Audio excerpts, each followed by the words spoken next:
આજે અમારી નાયબ કલેક્ટર પાંચ ચોટીલાની ટીમ સાથે અમે સવારે 9 વાગ્યાની આસપાસ ખાનગી વાહનોની અંદર જઈ અને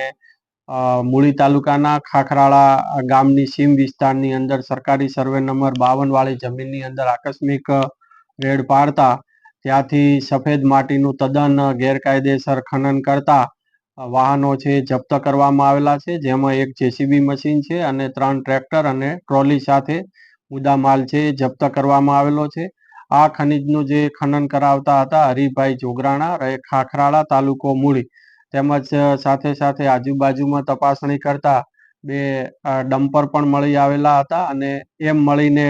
કુલ 1,78 લાખનો મુદ્દામાલ જપ્ત કરવામાં આવેલો છે. અને આ જે સ્થળ ઉપર છે એ હાલ માપણી કરી અને આજ દિન સુધી જેટલું પણ ખનન કરવામાં આવેલું છે તે ખનન અંગેની વસૂલાતની પણ કામગીરી હાથ કરેલી છે, તેમજ